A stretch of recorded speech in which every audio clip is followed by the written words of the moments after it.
세조, 피해 군주 대 치적군주. 수양대군으로 잘 알려진 조선의 7대 왕 세조, 그는 피해 군주였을까요? 아니면 치적군주였을까요?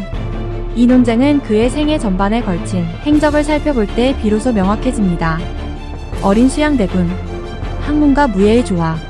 1417년 세종과 소원왕후 사이에서 둘째 아들로 태어난 수양대군은 정종과 태종의 승하 등 여러 사정으로 어린 시절 궁 밖에서 자라며 민중의 삶을 체험하다가 5살에 입궐하였습니다. 어릴 적부터 학문적 소양이 뛰어났던 그는 5살의 나이에 효경을 외워 주위를 놀라게 하였고, 이는 문종과 세종에게도 인정받았습니다. 세조실록에 따르면 그는 어릴 때 민간에서 자랐으므로 모든 어려움과 사실과 거짓을 자세히 일찍부터 겪어 알고 있었다고 기록하고 있습니다.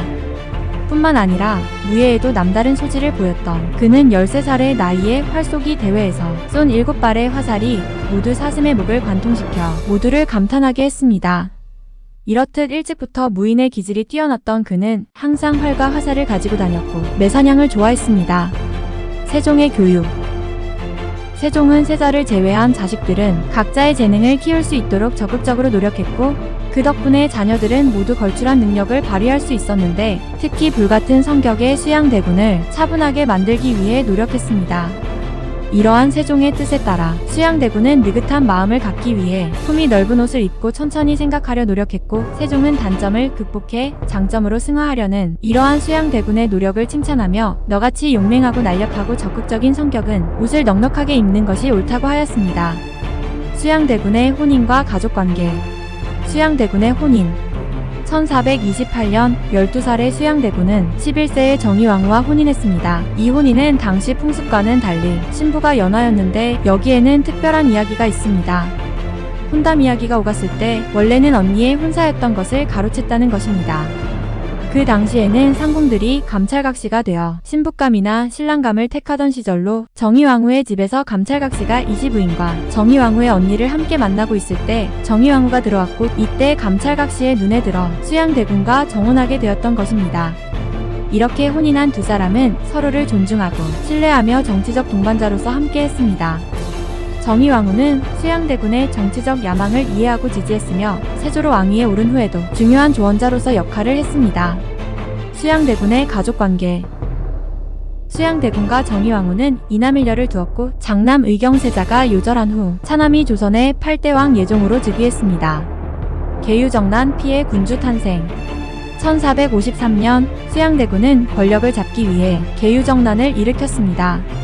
신숙주 한명회와 함께 김종서와 황보인을 제거하는 이 쿠데타는 조선 역사에서 중요한 사건으로 수양대군이 왕위에 오를 발판이 되었습니다. 특히 고명대신인 김종서를 그의 집 앞에서 무력을 사용하여 살해한 사건은 조선 사회에 큰 충격을 주었고, 이 사건으로 그의 정치적 계산과 과감함이 드러났습니다. 왕위 등극 후 치적군주의 면모. 왕위에 오른 세조는 권력을 강화하고 법제를 정비했습니다. 육조직계제를 부활시켜 중앙집권적 체제를 강화하고 인재를 적극 등용하여 개혁 정책을 추진하는 데 큰 역할을 했으며, 경국대전 편찬을 시작으로 법적 체계를 정비하고 중앙집권적 통치를 강화하는 기틀을 마련하였습니다. 특히 오군영 제도와 병농일치제를 시행하여 군역과 군사훈련을 강화함으로써 국방력을 증대시켰습니다. 그는 지편전을 폐지하고 토론을 중시한 경연제도를 강화하여 지편전 학자들이 가지는 지나친 권한을 견제하고 안건을 강화하고자 했습니다. 경제정책에도 관심을 기울여 농업 생산성을 높이기 위해 농지개간을 장려하고 세제를 개편하여 국가 재정과 민생을 안정시키는 데 기여했습니다. 또한 학문과 예술을 장려하여 다양한 학문적, 예술적 성과를 이루었고, 불교를 장려하여 많은 사찰을 건립하거나 중창하였습니다. 세조의 말년과 평가. 세조의 말년. 말년의 세조는 왕위 찬탈에 대한 죄책감으로 불교에 심취하게 되었습니다. 그는 여러 불사를 지었으며 직접 불경을 필사하는 등의 활동을 통해 죄책감을 덜고자 했으나 1468년 죄책감과 건강 악화로 사망했습니다. 세조의 평가. 세조는 피해 군주와 치적군주라는 상반된 평가를 받습니다.